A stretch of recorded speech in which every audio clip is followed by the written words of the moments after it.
Gaano ba katibay at kalalim ang pananampalataya mo sa Panginoong Diyos? Kaya mo bang ipaglaban ang iyong paniniwala sa kampo ng kadiliman? Nakatayo noon ang isang binatang bulag sa gitna ng kagubatan.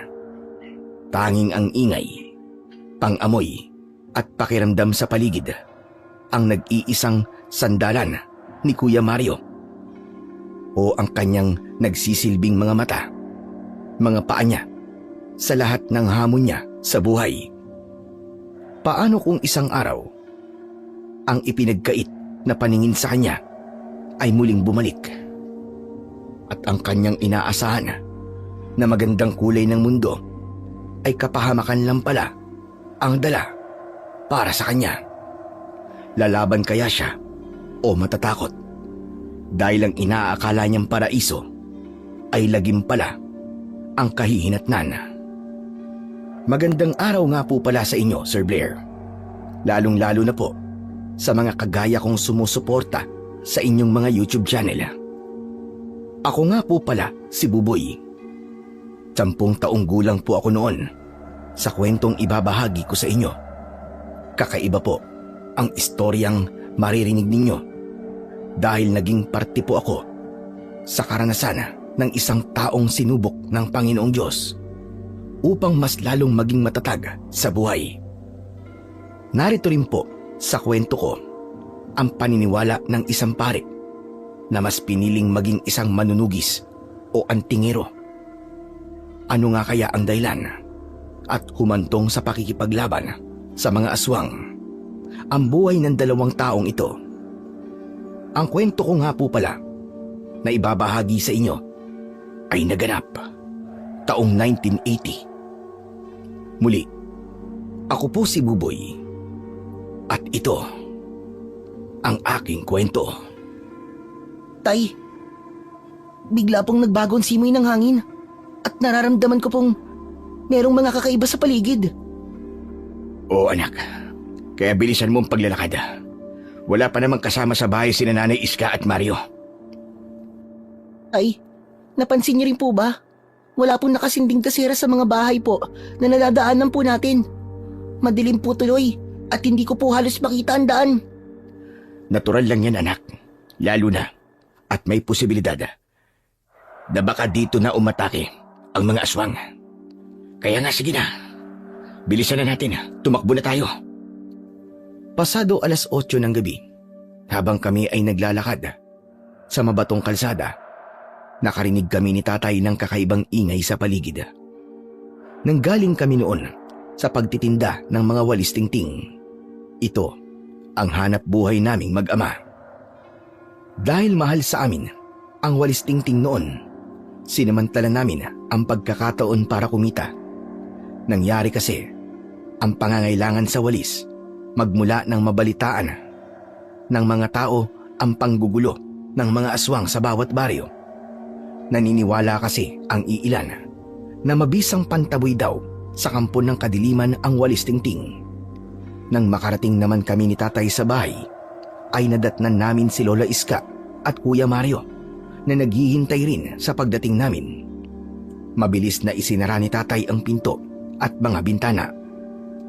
Tay, mabuti naman po at dumating na po kayo ni Buboy. Oo anak, kumusta kayo rito? Nay, ano po ba nangyayari sa baryo natin? Bakit masyado po yatang madilim? Nariyan na naman sila, Roberto. 2 linggo ang itinagal ng kanilang pananahimik.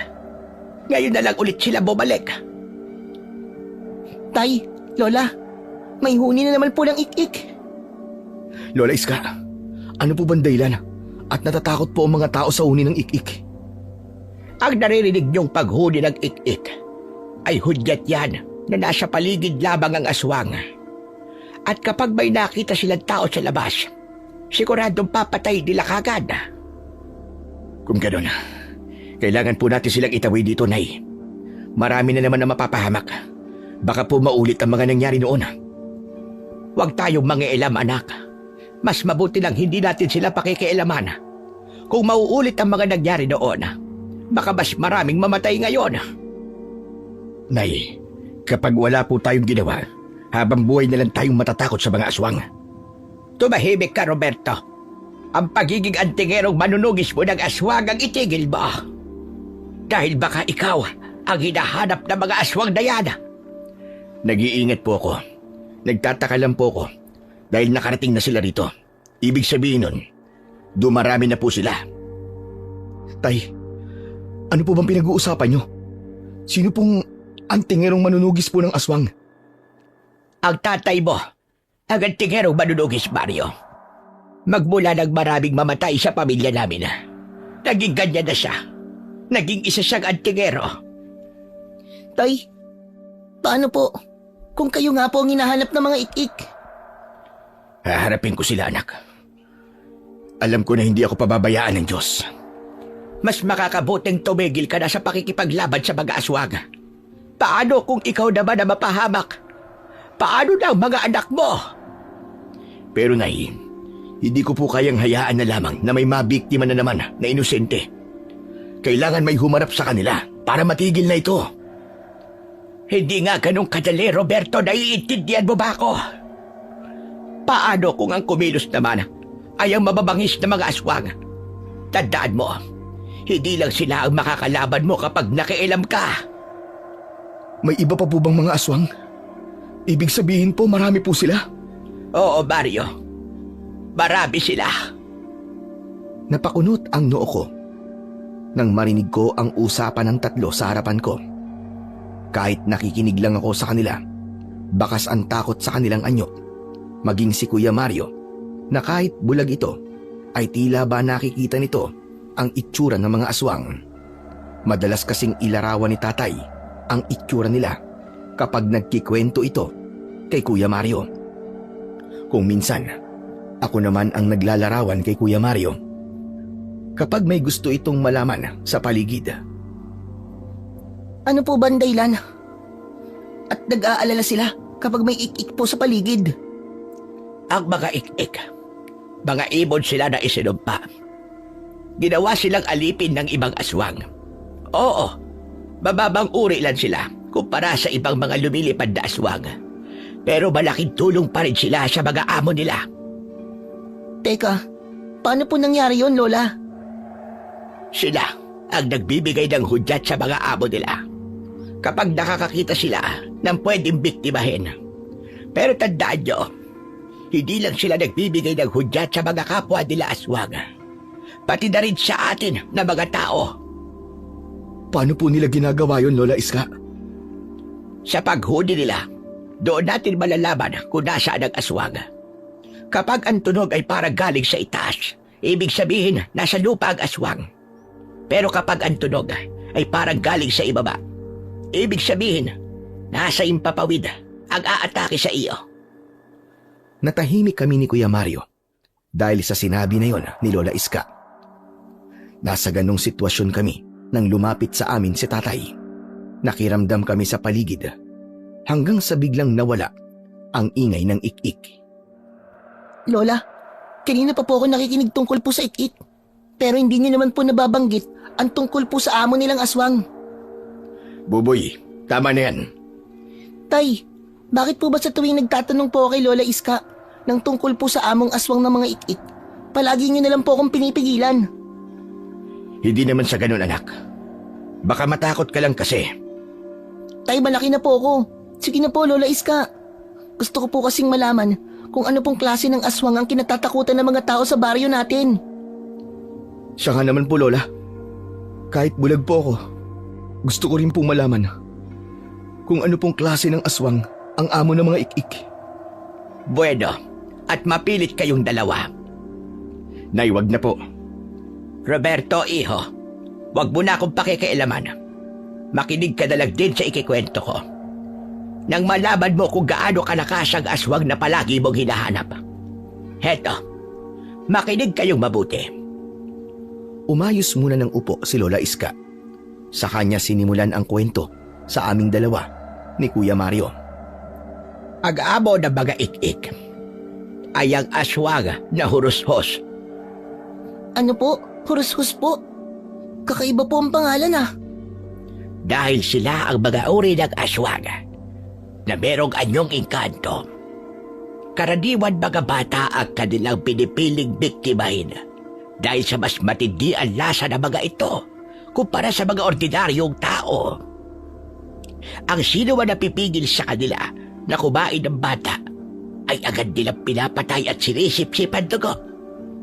Pero sa gayon, wala na talaga silang pinipili. Delikado po pala ako dyan, Lola Iska. Oo, Buboy. Talagang delikado ka. Ano po ba ang kahulugan ng pangalan pong Hurushus? Ang pangalang Hurushus ay nangangahulugang nilalang na nakatira sa isang naglalakad na bahay.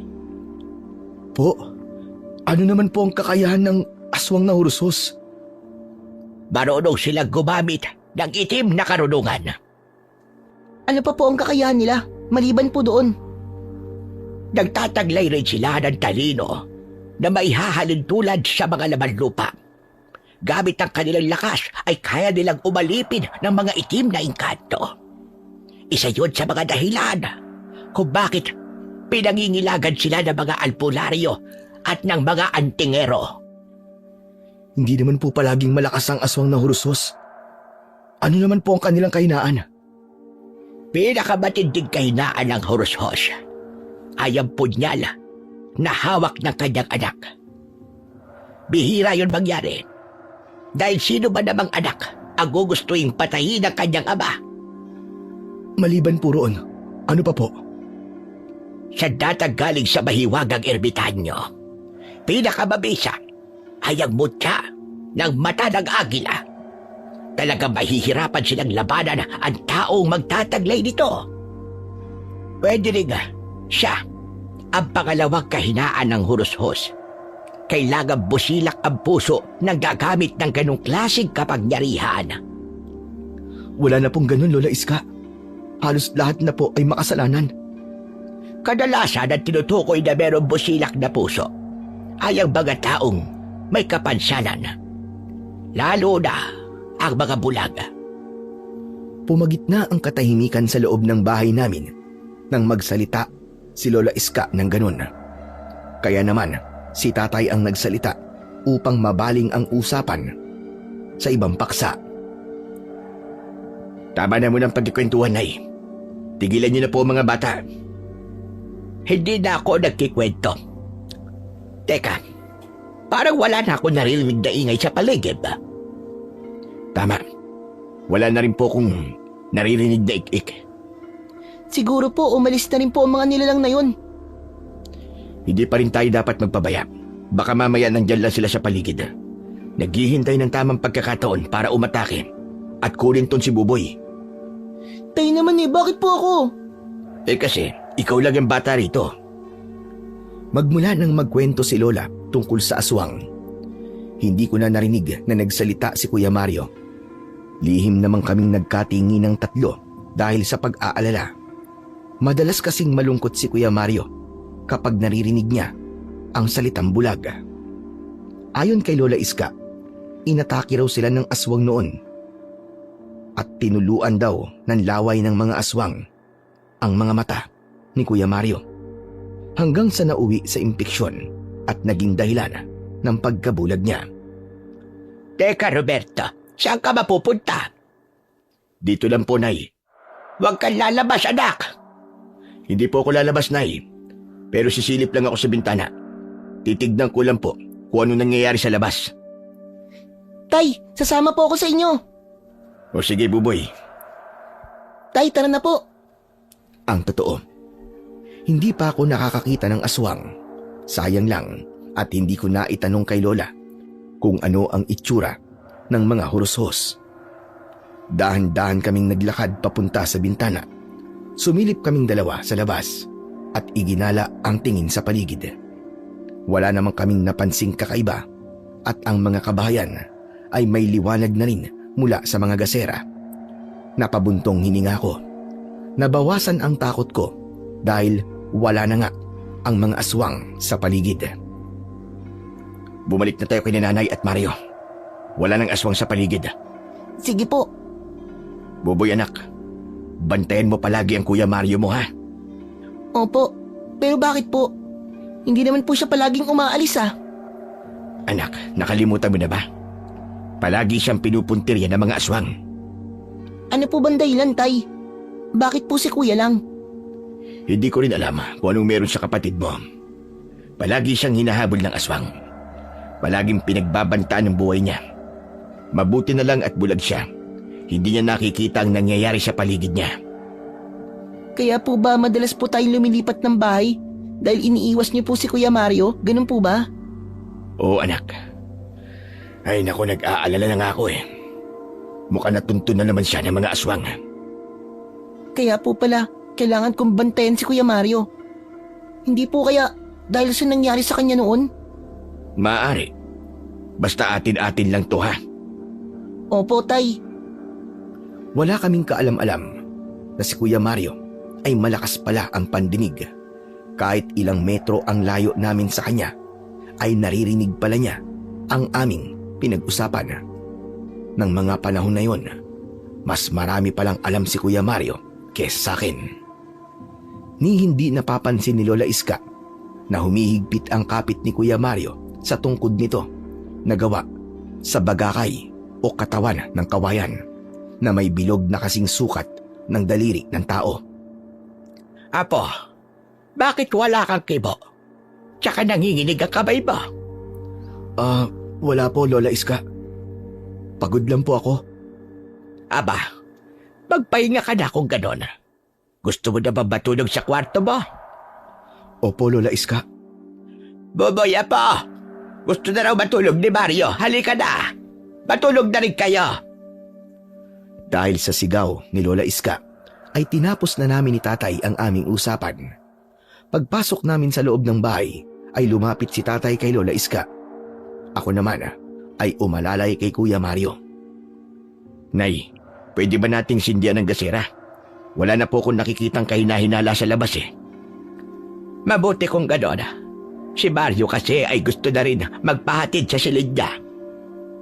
Sinindihan ni Lola Iska ang gasera at kumalat ang liwanag nito sa buong bahay. Saka ko naman, inalalayang maglakad si Kuya Mario papasok sa loob ng silid nito. Kuya Mario, lalabas lang po ako ah. Magpahinga ka na po. Sige, Buboy. Salamat. Tinapik ko ang balikat ni Kuya Mario bago ako umalis sa loob ng kwarto nito.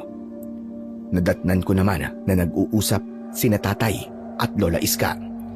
Sabi ko naman sa iyo, hanggat hindi tayo nangingialam at hindi lumalabas ng bahay, wala silang magagawa sa atin. Alam ko naman po yun, Nay. Pero hindi pa rin tayo dapat maging kampante. Oo, ligtas po tayo ngayong gabi. Pero hindi po natin alam kung anong mga gagawin nila sa susunod. Kailangan natin silang paghandaan, lalo na kung bigla silang susugod dito. Huwag mo silang harapin. Una pa lang, tutol na ako sa mga ginagawa mo. Pero baka nakakalimutan mong si Mario ang iniingatan natin dito. Kung may umatake rito at makita nila ang anak mo, lilipat na naman tayo ng ibang lugar, panigurado. Sabi ko na, doon na naman pupunta ang usapan natin. Iniisip ko lang naman ang kapakanan nating lahat, Roberto. Pagod na rin ako magpalipat-lipat ng tirahan. Alam niyo po kung bakit ako nagkakaganito, Nay. Kung hindi niyo po ako naiintindihan, wala na po akong magagawa. Ang kaligtasan mo lang din naman ang iniisip ko. Ako rin naman po. Kaligtasan niyo rin ang iniisip ko. Pati na rin yung mga kababaryo natin. Ayoko pong pumayag na mamuhay tayo na palaging natatakot sa tuwing humuhuni ang itik. Sila ang may utang sa akin. Kaya dapat sila ang matakot sa akin. Hay nako, balang araw maiintindihan mo rin kung bakit ako nagkakaganito. Natatakot ako na baka pati ikaw ay mawala sa akin. Anak, hindi ko kakayanin pag nangyari yon. Naniniwala po kung may dahilan kung bakit nandito ako ngayon.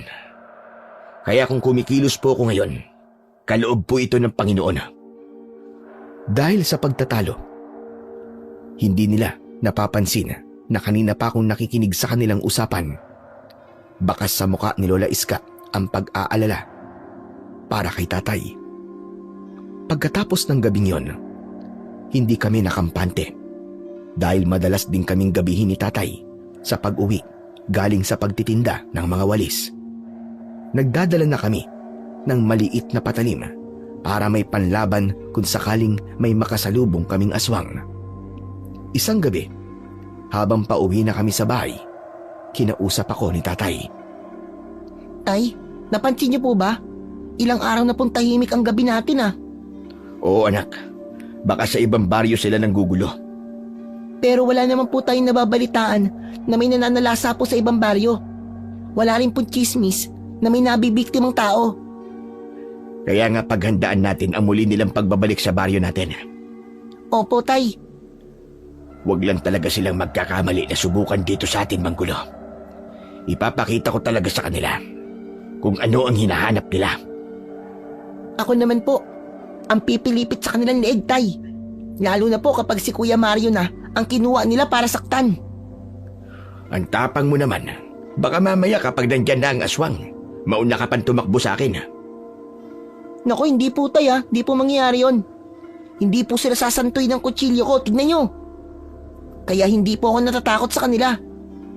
Ay nako, napakahusay mo talagang bata ka. O siya, sige na. Malalaman natin kung talagang matapang ka kapag ka may nakaengkwentro na tayong aswang. Talaga po. Makikita niyo po kung gaano po ako katapang. Oo na, bilisan mo na sa paglalakad nang makarating na tayo sa bahay. Samantala, sa bahay naman sa loob ng silid ni Kuya Mario, tahimik lang siyang nakaupo sa tabi ng bintana. Naghihintay sa pagdating namin. Pero habang nakatanaw siya sa labas at pinakikinggan ang huni ng mga insektong panggabi, biglang nangibabaw ang ingay ng kaluskos sa paligid. Mabilis na kinapa ni Kuya Mario ang kanyang tungkod at napatayo sa kinauupuan. Sino yan? Buboy? Tay? Lola Iska, kayo po ba yan? Walang sumagot sa pagtawag ni Kuya Mario.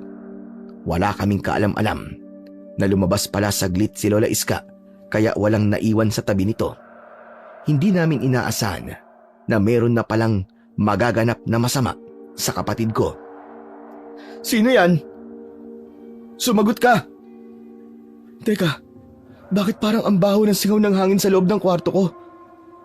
Nagsipagtaasan ang mga balahibo niya sa kanyang katawan nang marinig niya ang angil mula sa kanyang likuran. Tama lang pala ang tatig ko. Mag-isa ka lang dito. Ikaw?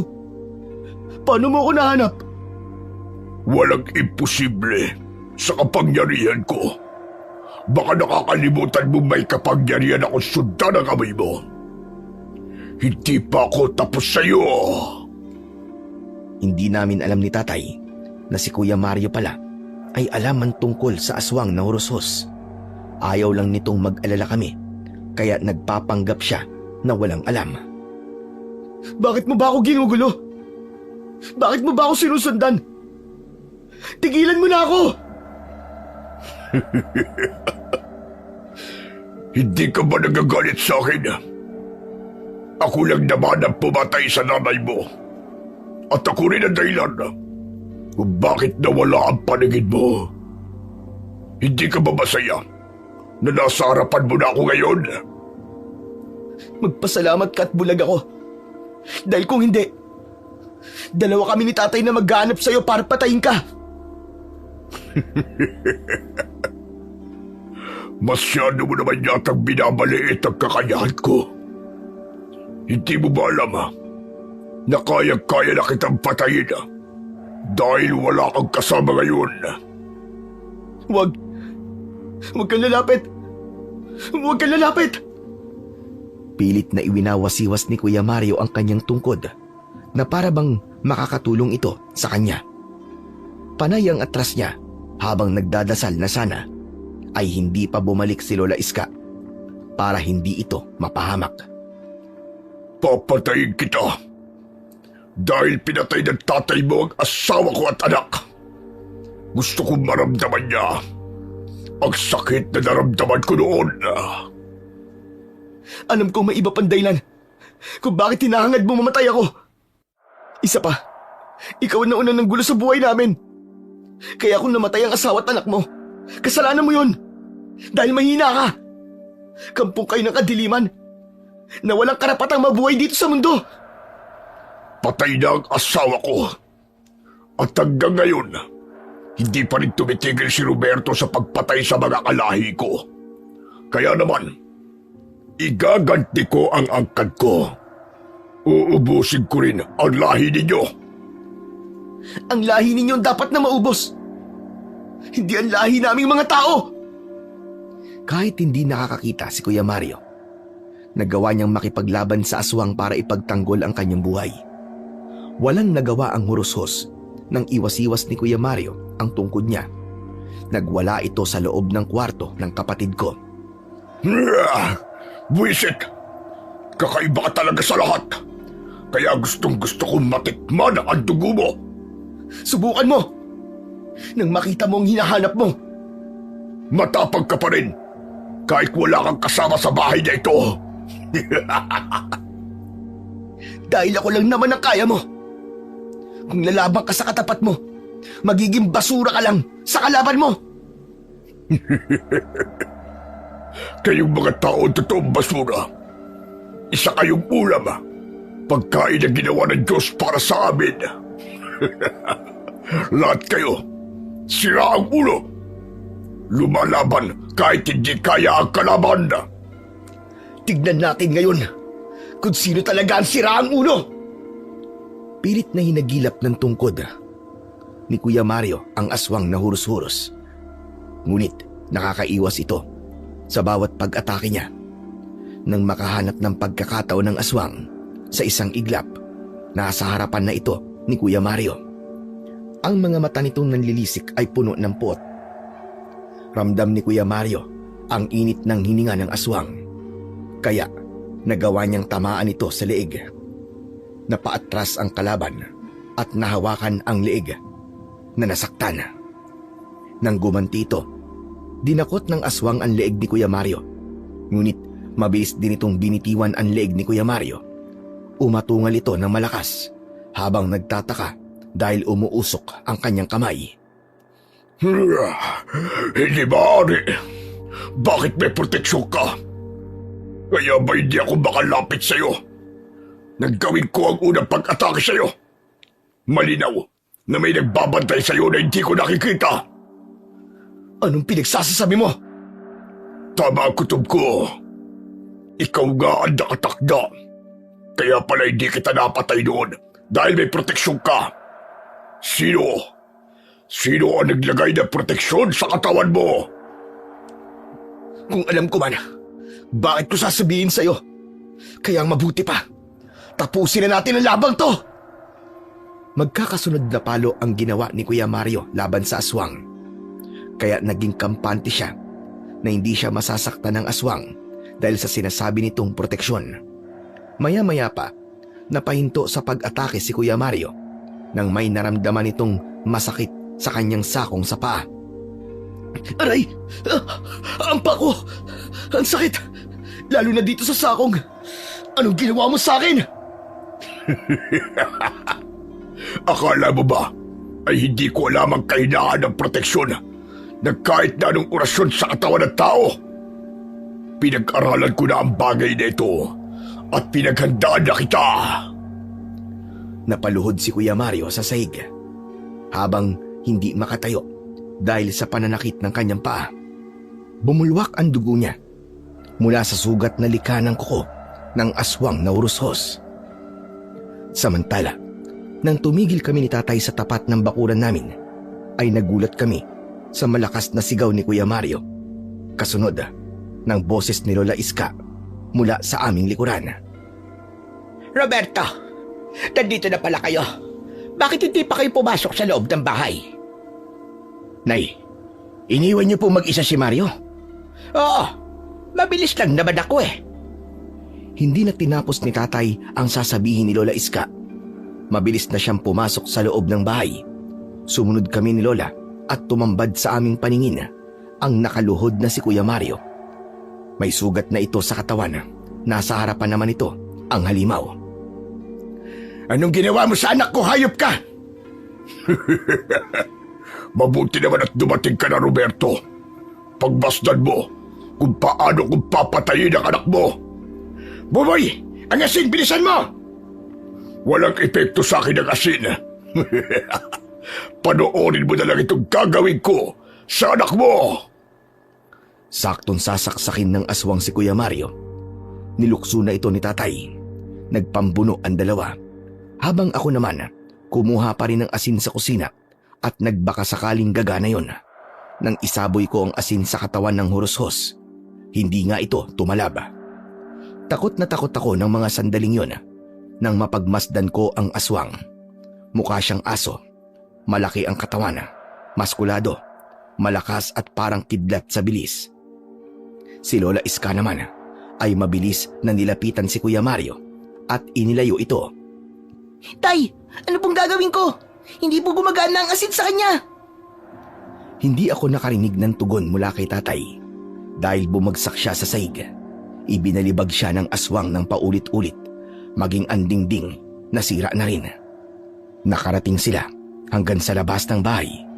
Nagip ng paningin ko ang buntot ng pagi sa dingding. Kinuha ko ito at inihagis kay tatay. Gamit ito, pinalo ni tatay ang aswang. Kaya lang, hindi talaga ito tinatablan. Wala kang kadalaan. Gusto mo na talagang mamatay. Muling nagpambuno ang dalawa sa harapan ko. Kaya nagkaroon ako ng pagkakataon para tulungan si tatay. Gamit ang punyal ko, isasaksak ko sana ito sa likod ng nilalang. Kaya lang, nasalo niya ang kamay ko at sinuntok niya ako sa dibdib. Bumagsak ako sa lupa habang namimilipit sa labis na sakit. Narinig naman ni Kuya Mario ang nangyari sa akin. Kaya ito naman ang sumugod sa kinaroroonan ng dalawang naglalaban. Kung saan-saan tumatama ang palo nito gamit ang kanyang tungkod. Ang sumunod na nangyari, binuwat ng aswang si Kuya Mario at itinakbo papalayo sa amin. Tay, si Kuya Mario! Dinala ng hurushos! Hindi halos makabangon si tatay dahil sa bugbog na tinamo nito. Ako naman, mabilis kong sinundan si Kuya Mario at ang aswang na tumangay rito. Kuya Mario! Nasaan ka na? Naramdaman ko rin ang yabag ni na Lola at tatay. Hinanap namin si Kuya Mario sa madilim na bahagi ng kagubatan. Dahil madilim, talagang nahirapan kami. Samantala, habang nakasampay ang katawan ni Kuya Mario sa balikat ng aswang, meron na palang nilalang na nakasunod sa kanila. Hindi kami yon. Isang nilalang na nagbabantay kay Kuya Mario. Bitiwan mo ako! Saan mo ako dadalhin, hayop ka? Huwag kang balikot. Dahil kapag hindi ako nakapagtimpi, baka dito pa lang patayin na kita. Hindi mo magagawa mga binabalak mo sa akin! Nagkakamali ka. Magagawa ko na. Dahil hawak na kita, uunti-untiin ko ang pagkain sa laman loob mo, pati sa dugo mo. Lintik lang ang walang ganti. Kasalanan mo kung bakit hinahanap ka ni tatay. Pinatay mo si nanay. Kaya nararapat lang na patayin ka. Kapag may nangyaring masama sa akin, magtago ka na sa saya ng nanay mo. Wala na akong nanay, Gugong. Wala akong pamilya. Dahil pinatay na ng tatay mo. Tsaka alam ko kung sino ka. Alam ko na hindi si Roberto ang tatay mo. Napulot ka lang niya. Huwag mo akong linlangin. Ibaba mo ako rito. Ibaba mo ako, hayop ka. Dapat lang na malaman mo na hindi mo siya tatay. Dahil malapit ka nang mamatay. Dala ng galit ni Kuya Mario, binayo niya ng suntok at siko ang balikat ng aswang. Kaya sabay silang bumagsak sa lupa. Tumama ang likod niya sa isang matulis na bato. Dumugo ang kanyang sugat, dahilan upang lalong maging agresibo ang aswang. Malayo na tayo sa kanila. Pwede na siguro kitang lapain dito. Akmang sasaksakin ng kuko ng aswang si Kuya Mario nang biglang may matandang lalaki ang lumitaw sa tabi ng hurusos. 2 palo ng tungkod ang tumama sa katawan ng halimaw, kaya tumalsik ito na pasadsad sa lupa. Mabilis itong tumayo at nakipaglaban sa isang matandang lalaki na bagong dating. Palitan ang mga ito ng pag-atake. Bakas sa katawan ng matanda na nahihirapan ito sa kalabang halimaw.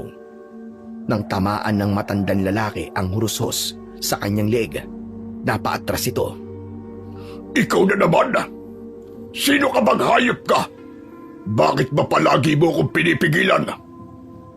Ako ang naglagay ng proteksyon kay Mario para pigilan ang kasamaan mo. Kung natanggal mo man ang proteksyon ko sa kanya, hindi ka pa rin magtatagumpay na patayin siya.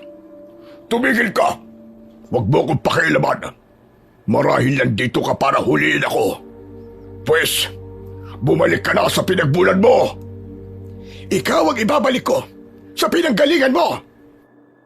Maraming lihim ang nakatago sa pagkatao ni Kuya Mario, kung bakit siya ang pinili ng matandang lalaki para bantayan at protektahan ito. Maya-maya pa ay umangin ng malakas ang hurushos. Itinaas nito ang kanyang kamay at dahil doon, namilipit sa sakit si Kuya Mario. Ay, tulungan niyo ako. Napakasakit ng sugat sa paa ko at sa likod. Parang pinipiga. Anong ginawa mo sa kanya? Ipinapakita ko lang sa iyo kung gaano ako kalakas. Kaya wag mo ko susubukan.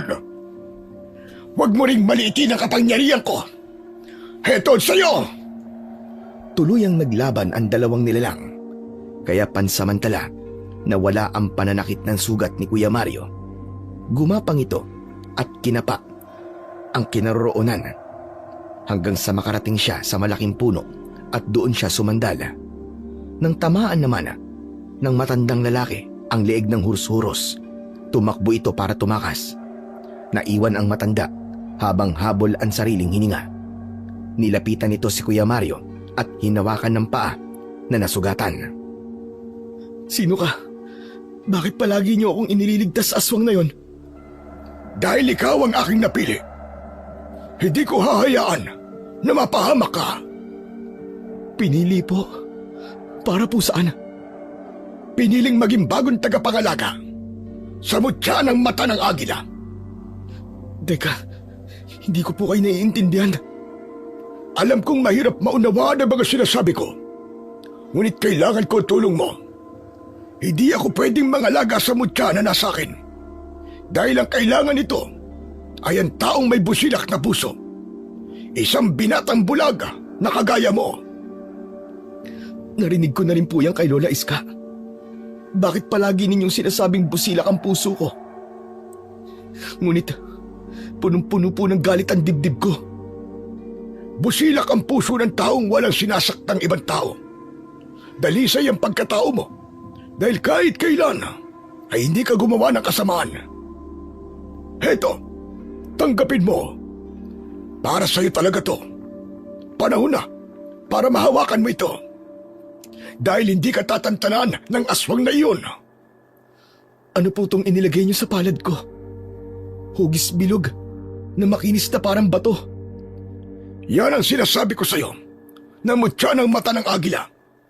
Ikaw ang bagong tagapangalaga niyan. Yan din ang dahilan kung bakit lihim kitang binabantayan. Dahil ikaw ang itinakda na magiging magiting na antingero. Ibig sabihin, kayo po ang madalas kong nararamdaman na palaging nasa paligid ko? Oo, binabantayan na kita sa simula pa lamang.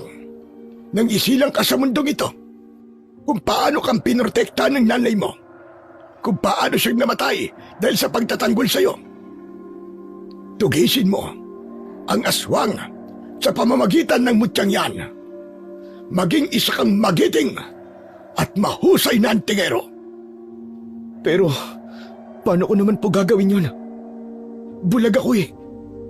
Sa pamamagitan yan, makakakita ka sa gabi. Ngunit sa araw, muli kang magiging bulag. Ano po? Bulag sa araw tapos makakakita sa gabi? Oo, Mario. Hetong tungkod ko. Gamitin mo rin. Hindi ko po matatanggap ang mga ito. Tsaka, sino po ba talaga kayo? Ako si Apong Magno, ang nangangalaga dati sa kalikasan at lagusan na ngayon ay unti-unti nang sinisira ng mga hursos. Sa pamamagitan ng mutya, mapapangalagaan mo ang kaligtasan ng lahat ng mga taga rito, pati na ang naninirahan sa kabilang mundo. Pero, baka hindi ko po magawa ang inaasahan niyo po sa akin. Sa tulong ng mutya ng mata ng agila, makakaya mo silang harapin, maniwala ka. Paano po? Tsaka, ano po ba ang kakayahan ng mutya? Magtataglay ka ng kakayahang katulad ng saibong agila. Bukod pa ron, kikilalaning kang amo ng mabangis na agila na kayang pumatay sa mga aswang. Kaya sana, tanggapin mo ang kapangyarihan. Dahil kung hindi, ang buhay na babalutin ng lagim ang baryong ito at marami pa ang mamamatay. Walang nagawa si Kuya Mario kundi isuot ang kwintas sa leeg niya. Kasabay nito, naglaho ang sugat niya sa katawan. Marami pa sana siyang gustong itanong sa matandang lalaki, ngunit umalis na ito. Maya-maya pa ay tumayo si Kuya Mario, pero laking gulat niya nang mapagtanto niyang nakakakita na siya at nakikita niya na ang kanyang paligid. Nang tumingala siya sa langit, narinig niya ang huni ng isang agila. Nakita niyang bumaba ang ibon at diretsyong dumapo sa kanyang balikat. Teka, ikaw na ba ang tinutukoy ni Apong Magno? Ha? Agila? Humuni ito ng malakas, kaya napagtanto ni Kuya Mario na yun na nga ang kanyang magiging gabay. Maigpit niyang hinawakan ang kanyang tungkod at naglakad ng dahan-dahan. Kailangan niya pa ring magkunwaring bulag sa harap namin. Sa kabilang dako naman, sa kinaroroonan namin, halos maiyak na si Lola Iska at si Tatay dahil hindi namin mahanap si Kuya Mario. Ilang sandali pa ay nagulat kami nang makita namin siyang lumabas mula sa madilim na bahagi ng kakawyan. May tungkod ito at ang kapansin-pansin ay ang malaking ibong agila sa balikat nito. Tay, si Kuya Mario, ayun po! Diyos ko, ang anak ko! Halina kayo, lapitan natin siya. Kuya Mario, nandito na po kami. Buboy? Buboy, ikaw ba yan? Opo kuya, nandito po kami. Nang malapitan namin siya, ay agad siyang niyakap ni Tatay at tinignan kung may sugat ba ito sa katawan. Anak, paano ka nakaligtas sa aswang na yun? Iniligtas po ako ng ibong nasa balikat ko, Tay. Mabuti na lang po at di niya ako iniwan. Isang agila ang nagligtas sa iyo. Agila po ba ang tawag sa ibong to? Oo. Hala, sige tara. Kailangan na natin magmadali, umuwi na tayo. Ako ang umalalay kay Kuya Mario sa paglalakad, pauwi sa bahay, habang sina Lola Iska at Tatay naman ang nasa hulihan ng aming daan. Alam kong nagdududa sila sa kakaibang nangyari kay Kuya Mario. Dahil siguro sa presensya ng agilang nasa balikat niya. Si Tatay ang hindi nakatiis at nagtanong na ito kay Kuya Mario. Anak, hanggang ngayon ay hindi pa rin ako makapaniwala kung paano kang nailigtas ng isang agila mula sa kamay ng aswang na yun. Masyado siyang malakas para talunin ng isang ibon. Tay, di rin nga po ako makapaniwala kung paano po niya tinalo ang hursos. Inatake po niya ng tuka ang aswang tapos dinagit po niya. Sa dami nga po ng tama ng aswang, natakot na po itong umatake sa akin. Yun po ang narinig ko kanina eh. Kaya nalaman ko po kung paano po niyang kinalaban ng hursos. Hindi sinabi ni Kuya Mario ang katotohanan sa pagkakaligtas niya mula sa aswang na hursos. Pasensya ka na anak ha. Di lang talaga ako makapaniwalang matatakot ang aswang na yon sa tuka ng ibon. Kung sa bagay naman anak, sa laki ba naman ang agilang yan? Tiyak na matatakot siya sa tuka nito. Ewan ko po, Nay. Pamilyar po kasi sa akin ang ibong yan. Nagtataka lang po ako kung paano niya nakilala ang anak ko.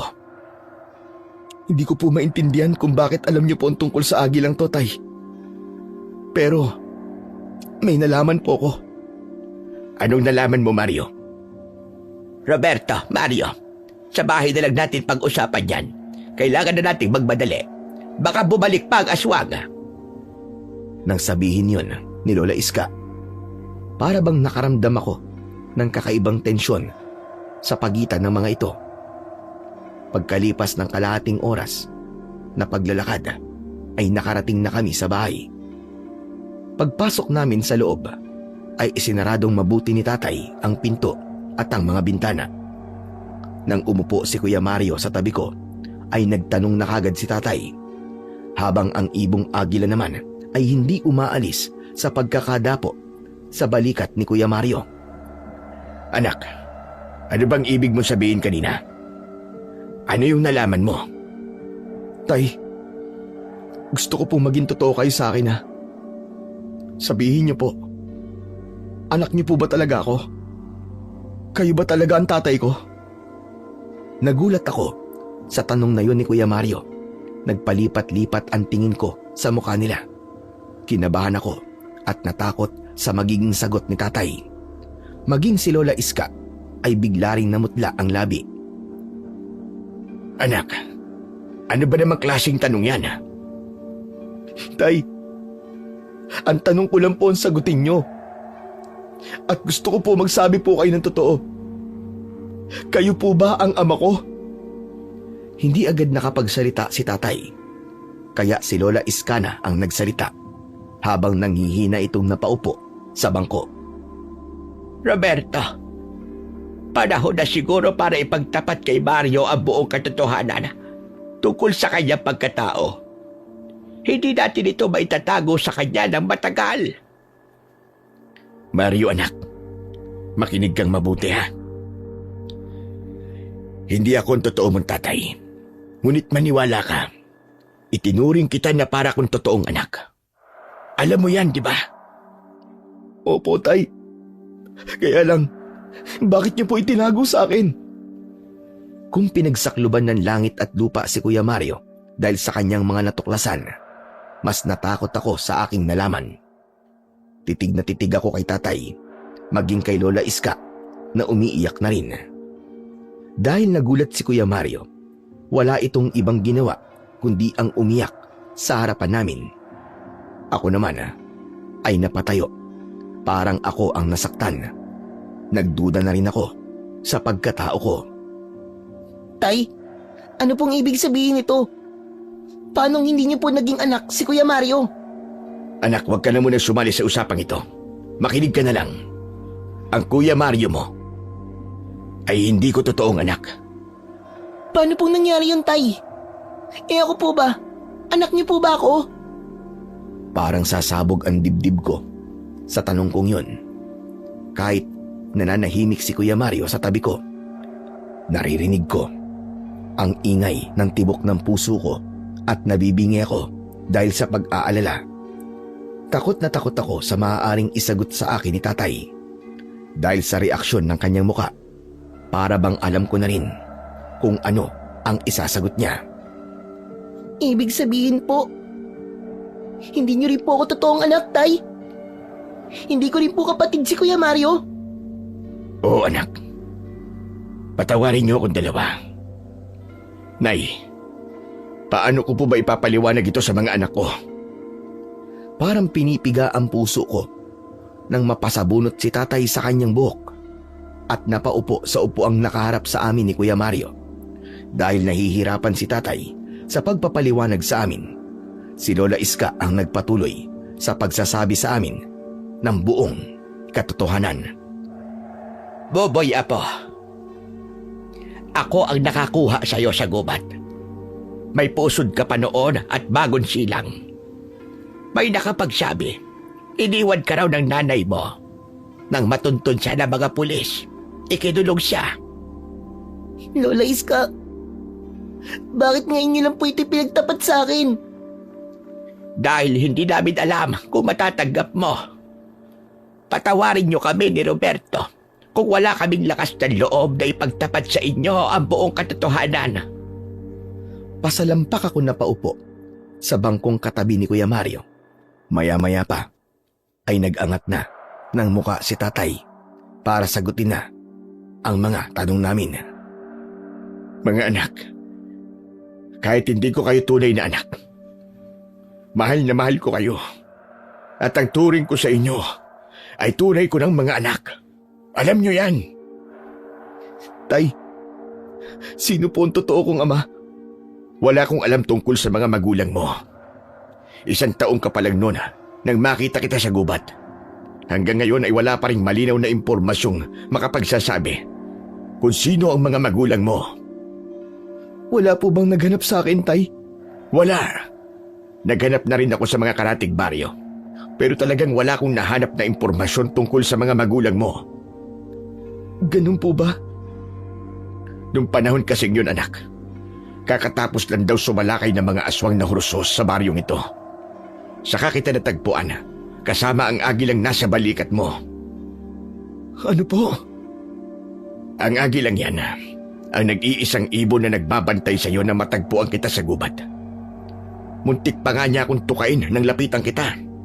Kaya nga nagtataka ko kung paano kayo nagkita sa gubat ng agilang yan. Para bang muli kayong pinagtagpo ng panahon. Pagkatapos na mag-usap ni Tatay at Kuya Mario, kami naman ni Lola Iska ang nag-usap. Ako po, Lola Iska. Saan po nakakulong ang nanay ko? Apo, wala na akong balita kung saan siya idilipat na kulungan. Huwag kang mag-alala. Magtatanong-tanong ako at hahanapin natin siya. Lola Iska, ano po bang pangalan ng nanay ko? Narda. Narda ang pangalan ng nanay mo. Pambihira po. Kapangalan pa po ni Darna. Kaya lang, kabaligtaran po siya ni Darna. Siya nagliligtas ng buhay ng tao, pero ang nanay ko po, nang iiwan ng anak. Hindi ko maitago ang galit ko para sa aking ina. Hindi ko matanggap na iniwanan niya ako sa gubat. Apo ko, huwag ka sanang magtanim ng sama ng loob sa nanay mo dahil hindi natin alam kung ano ang pinagdadaanan niya noon. Kahit na po, hindi ko po maiintindihan ang ginawa niya sa akin, Lola Iska. Wala nang sasama pa sa inang nagtatapon ng kanyang anak. Kaya ng mga sandaling yon, hindi ko alam kung kanino ba ako magagalit. Pero wala namang kasalanan ang mga taong nag-alaga sa akin. Sa kanila pa nga ako dapat na magpasalamat. Dahil kahit hindi ako totoong galing sa dugo at laman nila, hindi nila ako pinabayaan. Tay, kung hindi niyo po kami totoong mga anak ni Buboy, nasaan po ang pamilya ninyo? Dati akong pari sa simbahan, Mario. Tinanggal ako sa serbisyo dahil nagmahal ako ng babae at nabuntis ko siya. Nasaan po sila? Dahil hindi ko siya napanagutan, iniwan niya ako at umuwi siya rito sa baryo namin. Pagkalipas ng 1 taon at 8 buwan, sinundan ko si Teresa dito para sana itama ang pagkakamali ko. Ngunit, wala na. Hindi ko na siya naabot ang buhay. Patay na raw siya kasama ang anak ko dahil inatake sila ng aswang. Marami ang namatay sa baryong ito kasama sila. Yung po ba ang dahilan? Kaya naging antingero kayo at manunugis ng aswang? Oo, Mario. Grabe ang galit ko noon. Ang ipinagtataka ko lang, ikaw ang puntirya ng aswang at hindi ako. Kaya nagpalamig ako. Tumigil ako at binantayan na lamang kita. Hindi po kaya may bahagi sa nakaraan ko ang konektado po sa mga aswang? Ewan ko, anak. Kahit ano pa yun, hindi ko hahayaan na mapahamak ka at masaktan nila. Magdadaan muna sila sa ibabaw ng bangkay ko. Tay, magpapahinga na po muna ako Para po kasing bigla akong napagod eh. Buboy, anak. Ito tatandaan nyo. Mahal na mahal ko kayo. Kayo ng Kuya Mario mo. Opo, Tay. Alam ko rin naman po yun. Mahal na mahal ko rin po kayo. Magpapahinga na rin po muna ako, Tay. Mario, di pa tayo tapos pag-usap. Gusto ko maliwanagan ang pag-iisip mo ngayong gabi. Kung marami ka pang tanong, sige lang, magtanong ka pa.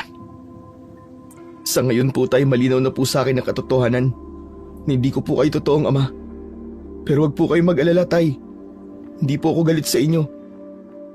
Sige po, papasok na po ako sa silid ko. Sabay kaming tumayo at pumasok sa loob ng tig-isa naming silid ni Kuya Mario. Kasama nito ang nakadapong agila sa balikat niya. Paghiga ko sa katre, umagos ang masaganang luwa sa aking pisngi hanggang sa tuluyan na akong napahagulgol ng mahina. Aaminin ko, masakit at parang ang bigat sa dibdib na ang pamilya pala na kinagisnan ko ay hindi totoong sa akin. Kung masakit man sa aming dalawa ni Kuya Mario, ang mga nalaman namin, mas doble ang sakit nito sa mga taong nagpalaki sa amin. Dahil saksi ako sa pagmamahal nila sa aming dalawa ni Kuya Mario. Samantala, sa kabilang kwarto naman ni Kuya Mario, kaharap niya ang agila na nakatayo sa maliit na lamesa. Nakatingin ang ibon sa kanya na parabang dumadamay sa kalungkutan niya. Kinausap niya ito na parabang tao. Narinig mo ba yun, Agila? Hindi ko pala sila totoong pamilya. Ang sakit ng kapalaran ko, di ba? Bulag na nga ako. Wala pang mga magulang. Pero pasalamat pa rin ako dahil sinabi sa akin ng aswang na yun ang buong katotohanan. Ang ipinagtataka ko lang, bakit alam niya ang tungkol sa bagay na yun?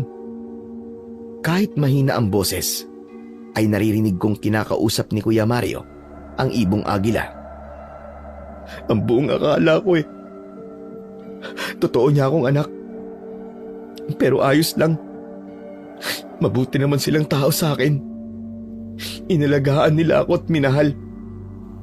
Matagal na tumitig si Kuya Mario sa mga mata ng agila na tila ba naiintindihan nito kung ano ang nasa isip ng ibon. Maya-maya pa ay muli itong nagsalita. Tama ka, Agila. Kailangan kong harapin ang pagsubok na to. Kailangan mabigyan ng kasagutan ang mga tanong sa isip ko. Pero sa ngayon, naguguluhan pa rin ako sa nangyayari. Idagdag pa ang tungkol sa kwintas ko to. Pumagitna ulit ang katahimikan sa loob ng silid ni Kuya Mario. Maya-maya pa ay ibinuka ng ibong agila ang kanyang pakpak. Pagkatapos ay humuni ito ng dalawang magkasunod. Rinig na rinig ko naman ang huni ng ibon mula sa kwarto ko dahil abala ko sa pakikinig sa sinasabi ni Kuya Mario. Bahagya pa akong nagulat nang pumasok sa loob ng kwarto ko si Tatay. Anong ginagawa mo dyan, Buboy? Tay, wala po. May pinakikinggan lang po ako. Pinapakinggan mo ba ang kilos ni Kuya Mario mo sa loob ng kwarto niya? Opo, masyado po kasing tahimik ang silid ni Kuya Mario eh. Nag-aalala po ako sa kanya. Ay nako. Kung may magagawa lamang akong paraan, hindi ko nagugustuhin malaman niyo pa ang totoo. Kesa naman nagkakaganyan kayo. Tay, wala naman po kayong kasalanan. Hala, sige na. Matulog ka na at aayusin ko pa ang dingding ng silid ng kuya mo. Mahirap na, baka pasukin na naman tayo ng hurus-hus. Magmula ng gabing yon, ay napanatag na ang loob ko. Panahon na rin para kalimutan ang tungkol sa nanay ko. Ang mahalaga ngayon ay ang bago kong pamilya. Ang pagbabago sa buhay ko ay napansin ko rin kay Kuya Mario. Palagi na siyang tahimik, malayo ang iniisip at palaging kinakausap ang kanyang agila. Nakikipag-usap din naman ito kay Tatay, kaya lang ay iba na. Isang gabi, habang nasa sala ako at nakatanaw sa labas, nilapitan ako ni Lola Iska. Apo ko, bakit hindi ka pa matulog? Gabi na. Gusto ko lang po mapag-isa, Lola. Bakit? May problema ba? Wala po, may iniisip lang po ako. Ano bang iniisip mo? Si Kuya Mario po. Magmula po nang malaman po niyang hindi niya ako kapatid, bira niya na po akong kausapin, kahit po si tatay. May nagbago po sa kanya. Hayaan mo muna ang kapatid mo, Boboy. Kung natanggap mo ng mabilis ang nangyari sa iyo, iba ang kaso niya. Baka kailangan lang niya ng panahon para matanggap niya ang tungkol sa pagkatao niya. Sana po, Lola Iska. Miss ko na po kasi siyang kausap eh. Hala, sige na. Pumasok na tayo sa loob. Baka bibiglang sumalakay na aswang. Salamat po, Lola. Salamat po. At inalagaan niyo po ako. Inalagaan kita dahil apo kita. Kaya kalimutan mo na ang nakaraan. Magsisimula ulit tayo. Huwag kang mag-alala. May plano ang Diyos at balang araw ay mapapatawad mo rin ang nanay mo. Akmang papasok na kami sa bahay nang bigla kaming nakarinig ng malakas na huni ng ik-ik mula sa itaas. Boboy, bilisan mo! May aswang sa paligid! Bagya pa kaming nagulat ni Lola Iska nang mabilis na lumipad palabas ng kwarto ni Kuya ang agila. Lola Iska! Umalis po ang ibon ni Kuya Mario! Huwag ka mag-alala. Natitiyak ko na papatayin niya ang mga ik-ik.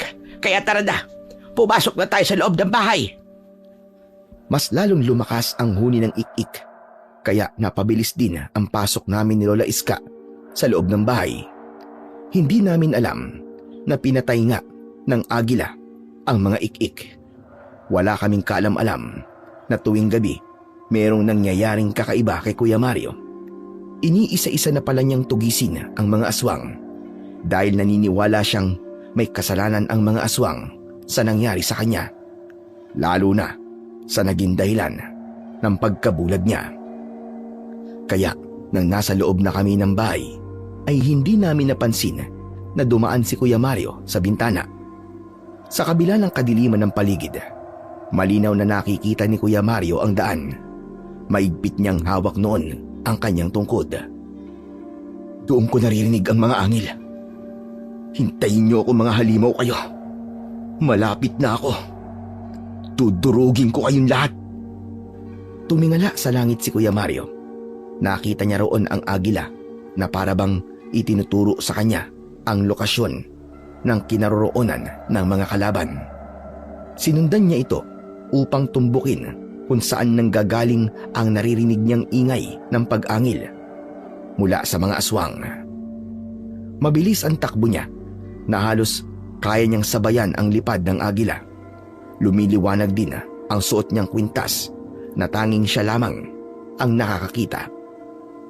Pagkalipas ng kalahating oras na pagtakbo, ay tumigil siya sa gitna ng kagubatan. Tumambad sa kanyang paningin ang isang hanay ng mga aswang na hurushos. Nakilala niya ang pinuno ng mga aswang dahil sa boses nito. Hindi siya makapaniwalang ganun pala ang itsura ng hurushos. Mapupula ang kanilang mga mata at higit silang matangkad kesa sa ordinaryong taas ng tao. Ngumisi ang pinuno ng mga ito habang tumutulo ang malapot nitong laway na may kasama pang dugo, habang ang mga alagad nito ay lahat nakatingin kay Kuya Mario. Mabuti naman at narinig mo ang paanyaya ko. Kasama ko nga pala ang aking mga alagad. Sila ang nagsabi sa akin na ikaw raw ang bumira sa mga tauhan ko sa talipapa. Ibinalita rin ba nila sa'yo kung gaano ako kalupit? Teka, hindi ka na bulag? Ano sa tingin mo? Makakapunta ba ako rito kung bulag ako at hindi ko kayo nakikita? Ibig sabihin, nakikita mo na kami? Ang hina naman pala ng isip mo eh. Naging pinuno ka pa. Wala ka naman palang silbi, gunggong. Huwag mo akong pagsasalita ng ganyan. Baka nakakalimutan mong may atraso ka pa sa akin. Ikaw ang may atraso sa akin, hayop ka. Naniniwala akong ikaw ang naging dahilan kung bakit ako nabulag. Kung bakit nasira ang buhay ko. Dahil sa inyo! Pinaikot ni Kuya Mario ang kanyang tungkod. Hindi namin akalain ni Tatay at Lola Iska na habang nagpapahinga kami sa bahay, si Kuya Mario naman ay nakikipaglaban pala sa mga aswang. Kaya pala sa ilang araw na lumipas, mas marami ang natatagpo ang patay na aswang kesa mga tao. Siya nga pala, kumusta naman ang sinabi ko sa'yo? Nalaman mo na ba ang katotohanan hindi mo tatay si Roberto? Oo, dahil sa ginawa mo. Nalaman ko kung gaano kalaki ang kasalanan mo sa akin, hayop ka. Kasalanan sa pagsasabi sa'yo ng katotohanan? Ano kaya kung magsanib puwersa na lang tayo? Ibis ako, si Roberto na lamang ang patayin mo. Hindi ko gagawin ang sinabi mo. Dahil mas gugustuhin ko pang mamatay ka kaysa patayin ng tatay ko. Hindi mo ako magagamit sa kasamaan mo. Matigas ka. Pues, wala na akong magagawa. Papatayin na lang kita. Sige, subukan mo. Nang makita mo ang hinahanap mo, sisiguraduhin ko sa'yo na dito na magwawakas ang buhay mo. Diablong buwang ka. Hindi sinasabi yan. Ginagawa yan. Malakas na itinukod sa lupa ni Kuya Mario ang hawak niyang tungkod. Yumanig ng bagya ang paligid at naramdaman ng mga aswang ang presensya ng kapangyarihan ni Kuya Mario. Nagsiatrasan ang mga ito at hindi yung nagustuhan ng pinuno nila. Isang tambak kayo mga inutil! Mga walang kwenta! Tao lang siya. Bakit natatakot kayo sa kanya? Natigilan ang pinuno. Nang makita nito ang nagliliwanag na mutya ni Kuya Mario, bumakas ang pag-aalala sa mukha nito, ngunit hindi ito nagpahalata. Teka, sandali lang. Bakit nasa iyo ang mutya ng mata ng agila? Huwag ka nang magtanong at wala ka rin pakialam. Kaya pala ang lakas ng loob mong hamunin ako. Dahil nasa iyo na ang mutya. Walang iya talagang matagdag yun. Papatayin ko siya. Bakit? Natatakot ka na ba, ha, Hursos?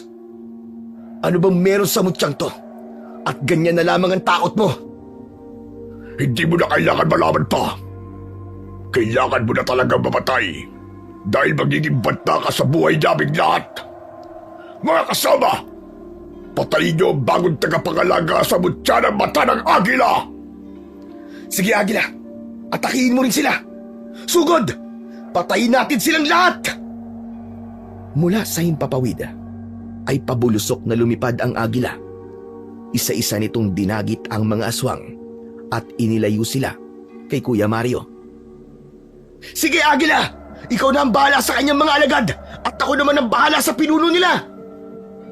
Si Kuya Mario ang unang lumapit sa aswang na Hursos. Mabilis itong tumakbo, sabay palot ng tungkod sa katawan ng aswang. Naiwasan nito ang unang pag-atake ni Kuya Mario.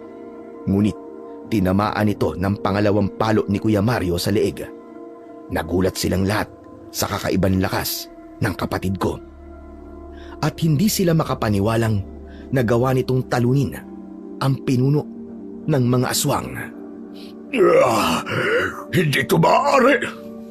Bakit napakalakas mo? Kaya nga kabahan ka na. Heto pa, saluin mo ang tungkod ko! Bawat pag-atake ni Kuya Mario sa kalaban ay napapaigik ito sa labis na sakit. Talagang nag-iiwan ito ng pasa at latay na umuusok kapag mas malakas ang paghampas. Ang kanya namang agila ay pinagtututukan nito ang mga mata ng mga aswang. Dahil hindi nila kaya ang lakas ni na Kuya Mario at ng agila, kumaripas ng takbo ang mga kalaban. Atras! Atras tayo! Hindi natin sila kaya dito. Doon tayo sa lugar natin kung saan ay mas magiging malakas tayo! Atras! Dahil naging kampante si Kuya Mario, na natakot nga talaga sa kanya ang mga aswang, hinabol niya ang mga ito. Pagkalipas ng kalahating oras, biglang nawala ang presensya ng mga aswang sa paligid, kaya tumigil sa pagtakbo si Kuya Mario. Inilingalinga niya ang kanyang paningin na tila ba may hinahanap, ngunit wala na siyang maramdaman. Maya-maya pa ay bumaba ang agila mula sa sanga ng puno at dumapo ito sa balikat ng kapatid kong si Kuya Mario. Samantala, sa bahay naman namin, sa loob mismo ng kwarto ko, pabaling-baling ako sa higaan. Hindi ako makatulog. Naaalala ko ang ibon ni Kuya Mario. Kaya naman, nagpasya akong lumabas ng silid ko para sana kausapin si Kuya Mario. Matagal na kasi kaming hindi nagkikwentuhan. Madalas kasing maaga siyang pumapasok sa kanyang silid para matulog. Kuya Mario, gising ka pa ba? Teka, walang sumasagot ah. Natulog na kaya siya? Nang kakatukin ko na sana ang kanyang pinto, ay naitulak ko ito pabukas. Kaya tumambad sa paningin ko na wala sa loob ng kanyang silid si Kuya Mario. Diyos ko, wala rito si Kuya Mario ah. Saan kaya siya nagpunta? Dala ng pag-aalala ko, pumunta ako sa silid ni na Tatay at Lola Iska. Kinalampag ko ang kanilang pinto para magising sila. Tay! Tatay! Buksan niyo po ang pinto! Lola Iska, gumising po kayo! Lola Iska! Bumukas kagad ang pinto ni Tatay at nagulat ito nang makita ko. O Buboy, bakit ang ingay mo? Tay, si Kuya Mario po wala sa kwarto niya. Ano ka mo? Tara po, tignan niyo sa silid niya. Wala po siya ron. Malaki ang hakbang na pinuntahan ni Tatay ang silid ni Kuya Mario. Samantalang si Lola Iska ay sumunod na rin sa amin. Diyos ko, nawawala nga ang kapatid mo, Buboy. Aba, saan naman pupunta si Mario? Hindi maganda to, Nay. Baka tinangay ng huros-huros ang anak ko. Aba, kailangan nating mahanap si Mario. Sasama po ako sa inyo, Tay. Sige anak, dalhin mo ang punyal mo. Ikaw naman po, Nay. Gasera na lang po ang dalhin nyo. Buntot ng pagi naman ang sakin. Sapat na itong panlaban sa mga aswang. Ano pang hinihintay niyo? Abay, tara na! Umalis na tayo! Tay, mauuna na po ako sa inyo. Wag anak, mapanganib. Kaya nga po kailangan ko nang umalis eh. Mapanganib po at walang kasama sa labas si Kuya Mario. Hindi ko na hinintay na magsalita pa sina Tatay at Lola Iska. Agad na akong tumakbo palabas ng bahay. Tinaha ko ang daan papasok sa kagubatan. Dala ang punyal. Konti lang ang liwanag na nakikita ko sa daan, kaya nahihirapan akong suungin ang masukal na kagubatan. Ngunit mas nangibabaw ang pag-aalala ko para kay Kuya Mario. Kaya nilakasan ko na lang ang loob ko, lalo na sa kalagayan nito. Maya-maya pa ay nakarinig ako ng malakas na pag-angil, sigawan at tunog ng paghampas ng isang kahoy sa katawan ng tao. Mas nilakihan ko pa ang hakbang para makarating kagad ako sa pinagmumulan ng ingay. Ngunit bigla rin naman akong natigilan nang tumambad sa akin paningin ang pakikipaglaban ng isang lalaki sa mga naglalakihang nilalang na mukhang aso. Hindi sila makaubra sa binatang may tanga ng tungkod. Dahil nga madilim, hindi ko kagad nakilala ang lalaki. Kuya Mario? Kinusot-kusot ko pa ang aking mga mata dahil hindi ako makapaniwala sa aking nakikita. Sa muling pagmulat ko ng aking mga mata ay nakita ko nga si Kuya Mario kung paano niyang kinakalaban ang mga aswang na umaatake rito. Hindi ako nakapagsalita at nanigas ang tuhod ko. Dahil sa tingin ko sa kanyang mga galaw, hindi na siya bulag. Napakagaling niyang makipaglaban. Bawat tamaan ng kanyang tungkod, napapaatungal dahil sa labis na sakit. Pinanood ko sila kung paanong nahirapang lumaban ang mga huros-huros kay Kuya Mario. Pero mas nagulat ako sa agilang kasama ng kapatid ko. lahat ng mga aswang na nagtatangkang umatake kay kuya, sinasalubong nito at tinutuka sa mga mata. Ano? Bakit natatalo kayo ng isang tao? Mga inutil! Kasama ka ron, halimaw! Kaya wag mong isisi sa mga alagad mo ang kahinaan mo! Hindi ako mahina. Ako si Asbar, ang Panginoon ng mga aswang. Huwag mo kong binabaliit! Isa lang ang Panginoon, hayop ka. Walang iba, kundi ang nasa itaas lamang. Sa pamamagitan ko, ipapakita niya kung gaano siya kalakas na hindi magwawagi ang kagaya mong masama laban sa kanyang puwersa. Kaya tikman mo ang sakit ng kapangyarihang nanggaling sa kabutihan. Aray ko, tinamaan ako sa ulo ng tungkod. Napakalakas, parang mababasag ang bungo ko. Napaatras ang aswang na si Asbar, habang ang natitira naman niyang alagad ay umatake kay Kuya Mario. Ngunit wala rin silang nagawa. Bumagsak din sila sa lupa habang nakahiga ang mga ito. Saka sila sasalakayin ng tuka ng agila. Sige, Agila! Ubusin mo silang lahat! Wala kang ititira ni isa sa kanila! Lahat sila ay walang nagawa sa puwersa ni na Kuya Mario at ng ibong agila. Kaya hindi makapaniwala ang pinuno ng mga aswang na hurusos. Hindi siya makalapit sa kapatid ko. Samantala, sa kinaroroonan ko naman, hindi ko inaalis ang paningin ko kay Kuya Mario. Napakalakas ni Kuya Mario. Paano kayang nangyari na nakakakita na siya? Para siyang naging ibang tao sa kilos niya. Isa pa, ang agilang yun. Napakabangis niya pagdating sa pakikipaglaban. Parang ang hirap talagang paniwalaan ng mga nakikita ko ngayon. Sa kalagitnaan ng paglalaban ng mga ito, ay biglang tumigil ang mga aswang at kinausap si Kuya Mario. Habang ako naman ay nagtago sa likod ng puno para pakinggan kung ano ang kanilang pinag-uusapan. Kahit na anong mangyari, ay kukunin ko ang mutya ng mata ng agila sa'yo. Ako ang dapat na magmamayari niyan. Yan ang dahilan kung bakit ako narito sa mundo ninyo. Huwag kang umasa na makukuha mo to sa akin. Tao ka lang din na kagaya ko. Pareho lang din tayo na nanghiram ng lakas sa kapangyarihang elemental. Hindi ako naghihiram ng lakas. Kaya kitang durugin sa pamamagitan ng itim kong kapangyarihan. Itinaas nito ang kamay para gamitin ang itim na kapangyarihan. Ngunit nabigo ito. Bakit? Bakit ganun? Hindi ka tinatabla ng kapangyarihan ko. Dahil nga nasa akin ang mutya. Kaya wala kang silbi para sa akin. Wala kang laban sa kapangyarihan ko. Kung ganun, lalabanan pa rin kita. Hindi ako makakapayag na hindi ko makuha ang mutya na yan. Gagamitin ko yan para magpalakas ng aking kapangyarihan. Hindi ka magtatagumpay dahil pipigilan kita. Kahit na anong mangyari, wala ka nang masasaktan tao sa baryong ito dahil ako na mismo ang makakalaban mo. Mula nga sa aking kinatatayuan ay kitang-kita ko kung paano silang naglaban. Sumugod na rin ang ibong agila sa mga hurushos. Nagkagulo sila nang hampasin sila ng tungkod ni Kuya Mario.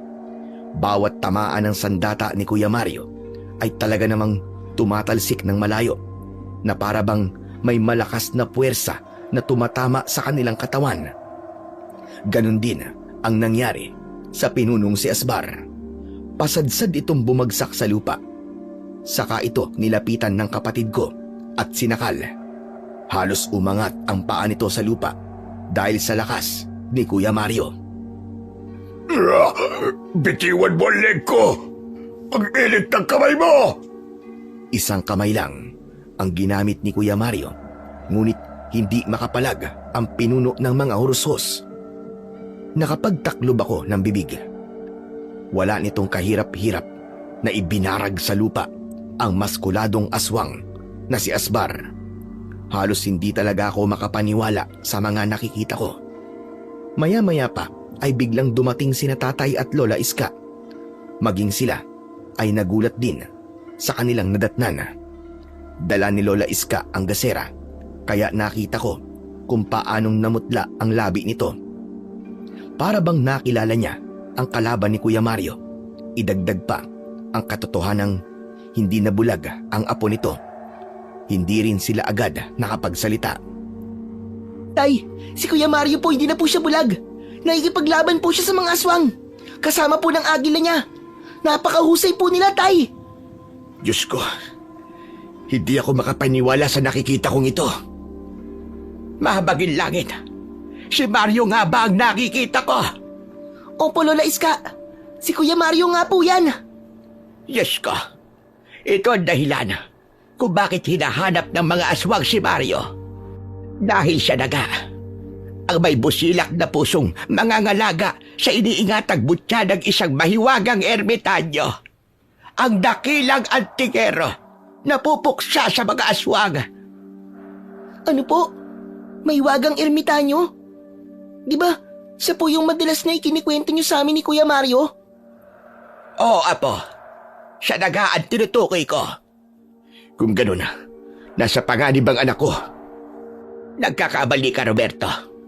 Ang mga aswang na nasa panganib, iba ang lakas ng binatang bulag na may mutya. Natitiyak ko na ang agilang tumutulong sa kanya ay ang gabay ng mutya ng mata ng agila. Ano naman po ang ibig sabihin nun, Lola Iska? Ang nakikita ni Mario ay nakikita rin ng agilang yon. Magkaugnay sila. Sana hindi mapahamak ang agila dahil sa oras na masaktan ng ibon, manghihina naman ang may tangan ng mutya. Paano po? Kung mamatay po ang ibon, Lola Iska, mamamatay din po ba si Kuya Mario? Hindi. Ngunit mawawala naman ng bisa ang mutyang suot niya dahil patay na ang nagmamay-ari nito.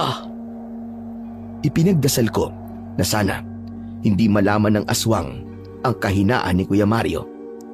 Tay, Lola, ano pong gagawin natin? Dito lang kayo, Buboy. Samahan mo lola mo. Tutulungan ko si Mario. Sige, nakalalay lang kami sa iyo, Roberto. Buboy, dito ka lang sa tabi ko. Pero gusto ko rin pong tumulong. Paano po tumpon yung lahawak ko kung hindi ko po magagamit laban sa mga aswang? Anak, makinig ka muna sa lola mo. Delikadong labanan na ito at baka mapahama ka. Sige na, magtago na lang kayo rito. Hindi ko na nga napigilan pa si tatay nang tumakbo siya sa kinaroroonan ng mga aswang na naglalaban. Hoy! Ako ang harapin nyo! Mga diablong buwang kayo! Tay! Gumuhit ang pinaghalong takot at pag-aalala sa muka ni Kuya Mario nang makita niya si tatay na sumugod sa mga aswang gamit ang buntot ng pagi. Tamaan man ng sandata ni tatay ang mga aswang, hindi nila yon masyadong iniinda. Kaya nasira ang focus ni Kuya Mario sa pakikipaglaban at tinamaan ito ng kalmot sa kanyang tiyan. Lola Iska, si Kuya Mario! Tinamaan na po siya! Mali kasi ang pasok ng ama mo. Dapat sumugod siya nung hindi pa naglalaban sina Mario at ang aswang. Inalalayan ni tatay si Kuya Mario at batay sa naging pag-uusap nila, dismayado si Kuya Mario sa biglang pagdating ni tatay. Kaya lang, nabaling ang atensyon nila sa mga natirang aswang. Maging kami ni Lola Iska ay kinabahan din nang magbago ang kanilang itsura. Naging mas malaki ang mga ito. Tinubuan sila ng maraming sungay sa ulo. Ganon din ang pinuno ng mga hurushos. Higit na mas mabagsik na ang anyo nila. Kay tagal kong hinintay na muli tayo magkaharap, Roberto. Sa pagpatay mo sa asawa ko at anak, pagbabayaran mo ang buhay nila. Paano naman ang ginawa mo sa asawa at anak ko? Ikaw ang nauna. Pinatay mo ang mag-ina ko pati na ang pamilya niya. Kaya huwag kang umastang ikaw lang ang nawalan dito. Kung ganon, matirang matibay, papatayin ko rin ang mga anak mo. Kapag ginawa mo yun, ay pagsisisihan mo na malaki at isusumpa mo na naging aswang ka. Alam ko ang kahinaan mo. Sa oras na saksakin ka ng anak mo, yun na rin ang magiging katapusan mo. Babalik ka sa mundo mo na isang malamig na bangkay. Kaya nga yun ang pagkakamali ginawa mo. Pinatay mo ang nag-iisang kahinaan ko. Kahit patay na ang kahinaan mo, narito pa rin ako. Ang mutya ko mismo magiging pangalawang kahinaan mo. Walang takot na sumugod si Kuya Mario sa mga kalaban. Ngunit nahawakan ng pinuno ng Hursos ang kamay ni Kuya Mario. Bitiwan mo ang anak ko, hayop ka! Hinampas ni tatay ng buntot ng pagi ang braso at katawan ng Hursos. Ngunit hindi ito natinag at humalakhak pa ng malakas. Sabay sakal din sa leeg ni tatay. Umangat ang paa nila sa lupa habang tumatawa ng malakas ang pinuno ng mga Hursos na si Asbar. Kapag nagpalit kami ng anyo, nanaragdagan din ang lakas namin! Maging ang agila ay tumulong na rin. Ngunit hindi nito iniinda ang tuka ng ibon. Kaya ang binalingan na lamang ng agila ay ang mga alagad ni Asbar. Lola Iska, papatay ni Asbar sina Kuya Mario at tatay. Kailangan may gawin na po ako. Hindi ko na hinintay. Napigilan pa ako ni Lola Iska. Mabilis akong tumakbo, papalapit sa kinaroroonan ng mga ito. Mahigpit kong hinawakan ang aking punyal. Dahil gamit ng aswang ang dalawa nitong kamay, wala siyang nagawa nang ibaon ko sa likod niya ang punyal ko. Umatungal ito ng malakas, kaya naihagis nito sa malayo ang sakal niyang sina tatay at Kuya Mario. Rinig na rinig ko ang tunog ng pagbagsak nila sa lupa. Habang ako naman ang binalingan ng aswang. Nanlilisik ang kanyang mga matang lumapit sa akin habang umaangil. Buboy! Tumakbo ka na! Lumayo ka sa kanya, anak! Si Kuya Mario, pinilit niyang tumayo para pigilan ang aswang. Ngunit hindi pa ito nakakabawi ng lakas. Maging ang agila nito ay tila naramdaman din ang sakit na nararamdaman ni Kuya Mario. Isa ka pang bata ka! Naisahan mo ko ng punyal mo! Hindi mo ko mapapatay! Dahil hindi naman kita anak! Wala akong pakialam. Ang mahalaga, nailigtas ko ang pamilya ko. Isipin mo muna kung paano matatanggal ang punyal sa likod mo. Nagulat ako sa reaksyon ng aswang. Pilit niyang inaabot ang punyal at halatang nasasaktan ito. Umatungal ito ng malakas at napaluhod sa lupa. Bumangon naman si Kuya Mario at akmasa ng papaluin ng tungkod ang aswang na si Asbar nang biglang sumigaw si Lola Iska mula sa akin likuran. Huwag, Mario! Huwag mo munang patayin ang hayop na aswang na yan! Gusto ko munang malaman niya na unti-unti na siyang manghihina at mawawala ang pagiging aswang niya dahil ang kahinaan niya ay ang mismo niyang anak! Ano? Anong sinasabi mong matanda ka? Anak mo si Buboy. Kaming dalawa ni Roberto nag-alaga sa kanya. Nang mapatay ng anak ko ang asawa mo, dinala namin ang anak niyo upang hindi siya maging aswang na kagaya mo. Hindi kami kasing sama mo. Hindi totoo yan. Niloloko niyo lang ako. Hindi ko anak ang batang yan. Hindi maaaring magsinungaling ang epekto ng punyal mula sa anak mong si Buboy. Mamaya lang, magiging tao ka na. At sapat na yon para masabing ikaw nga ang tunay na ama ni Buboy. Lola Iska, nagbibiro lang po kayo, di ba? Patawarin mo ko, apo ko. Nagsinungaling kami sa iyo. Hindi totoong nakulong ang nanay mo. Dahil ang totoo ay patay na siya. Napatay siya ni Roberto. Yun ang dahilan kung bakit naggugulo si Asbar. Hindi. Hindi po totoo yan. Nagsisinungaling lang po kayo. Hindi, anak. Yun ang katotohanan. Bago namatay ang nanay mo at naisilang ka, hiniling niya na ilayo kita sa tatay mo. Pinalabas namin patay ka na para hindi ka hanapin ni Asbar. Bakit po? Dahil balang araw, gagawin kanyang aswang sa pamamagitan ng pagpapasa ng bertud niya. Ngunit hindi ko hahayaan yon. Patawarin mo ko, anak. Pero ito ang katotohanan sa pagkatao mo.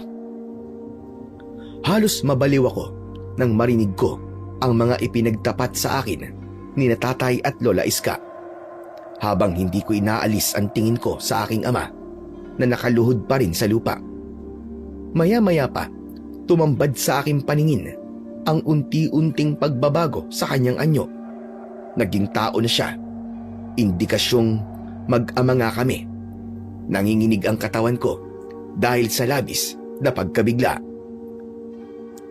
Ngayong naging tao ka na, itatanggi mo pa rin ba na hindi mo anak si Buboy? Hindi. Hindi ko akalain na buhay pa pala ang anak ko. Hindi kami kasing sama ng iniisip mo, Asbar. Ikaw ang tunay na masama rito.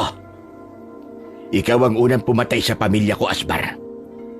Anong pakiramdam nang mawalan ng pamilya? Hindi ba't masakit? Oo.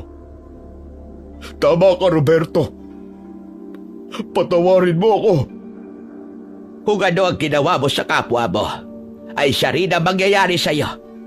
Kadalasan doble ang sakit na ibabalik nito. Hindi. Hindi totoo. Wala akong tatay na aswang. Hindi totoo ang mga sinasabi nyo. Nagsisinungaling lang kayo. Buboy, anak ko. Alam kong hindi mo agad matatanggap to. Pero ito talaga ang katotohanan. Patawarin mo ko, Buboy, sa ginawa namin sa'yo. Apo ko, ginawa namin ang lahat para lumaki kang mabuting tao. At hindi ka maging kagaya ng iyong ama. Kung naging masama siya, piliin mong maging mabuti. Huwag kang gagaya sa iyong ama. Yan ang sinabi ng iyong nanay bago siya namatay. Hindi ko sinasadya ang pagpatay sa kanya. Nagkataon lamang na nasaan yung aswang siya. Hindi ko rin alam na malapit na siyang manganak. Ngunit bago siya namatay, naipanganak ka pa niya dahil gusto niyang mabuhay ka para itama ang pagkakamaling ginawa ng tatay mo. Siya rin na nagsabi na ikaw ang kahinaan ng ama mo. Tay, Lola Iska, hindi po ako aswang. Hindi po ako kagaya ng aking ama. Hindi ka magiging aswa, Buboy, hanggat hindi mo tinatanggap ang bertud ng iyong ama. Diyos ko, hindi ko gagawing aswang ang anak ko. Patawarin mo ko, Buboy, anak. Hindi ko alam na anak kita. Muntik na kitang mapatay kanina. Pero dahil sa ginawa mo sa akin, napagtanto ko na napakasama ko pala. At dami kong pinatay. At dapat sa akin ay mamatay na rin. Nagtatalo ang kalooban ko habang pinagmamasdan ko ang aking totoong ama. Habang umiiyak ito sa harapan ko. Tao lang din ako at talagang lumambot ang puso ko.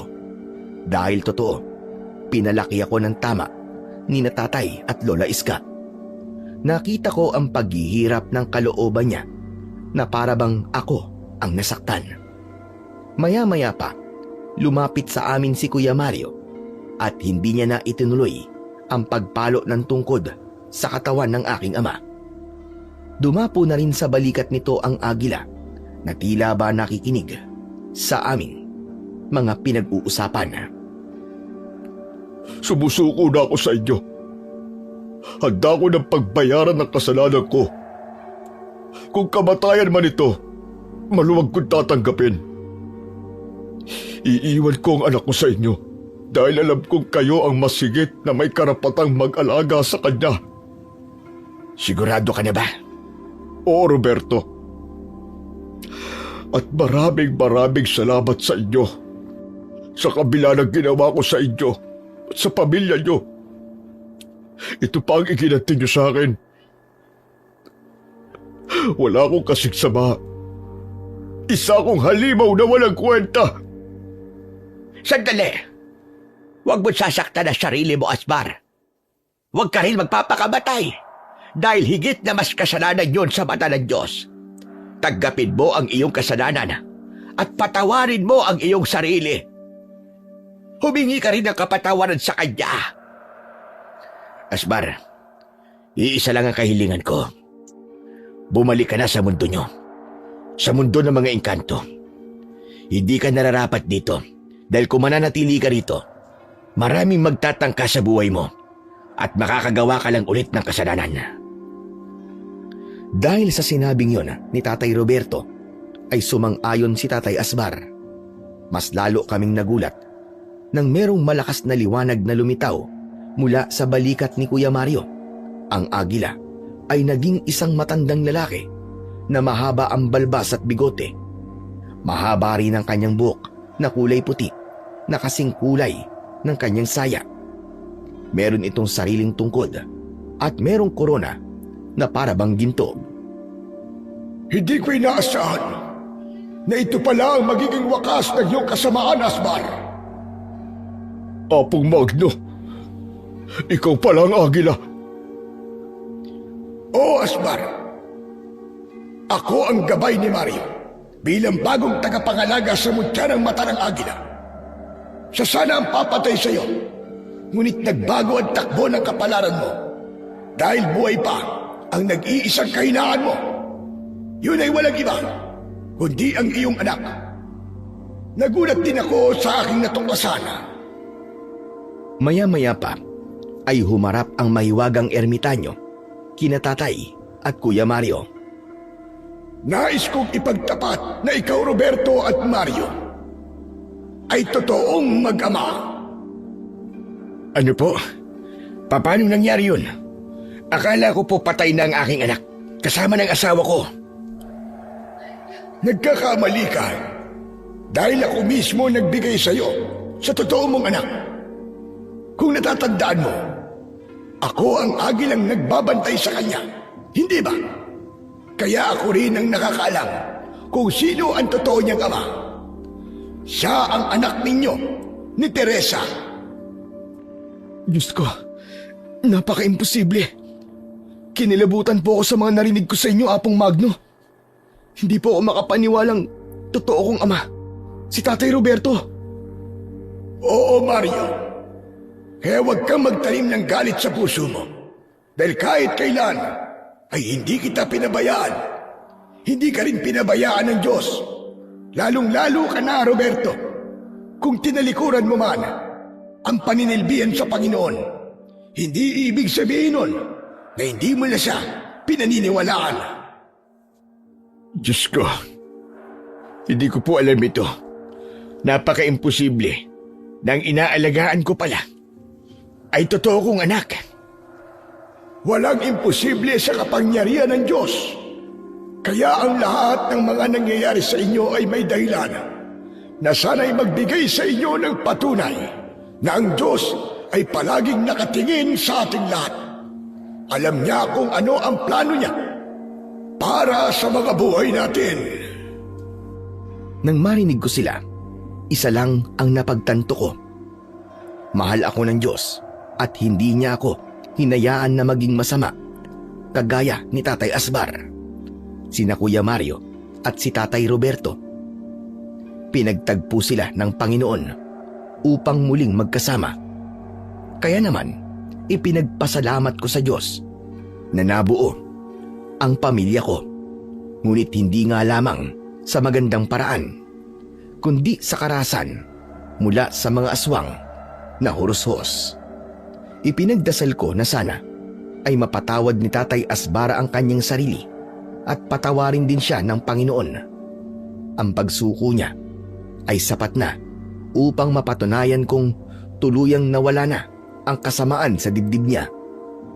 Hindi ko napigilan ang sarili ko ng mga oras na yun. Maigpit kong niyakap si Tatay Asbar. Tatay Asbar!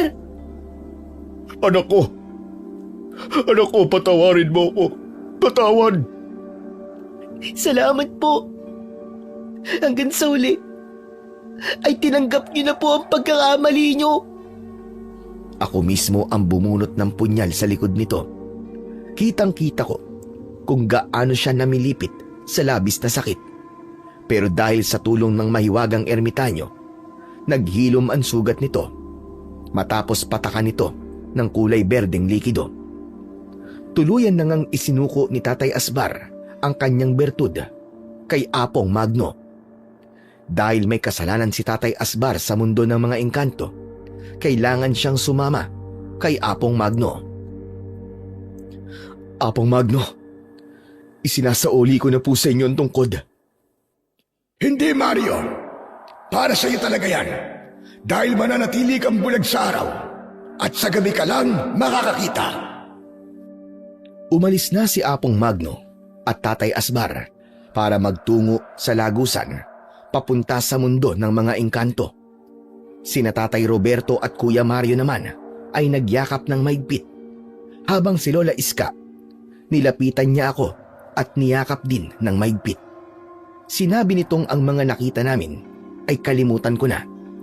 Marahil ay nagtatanong kayo kung may dugo akong engkanto.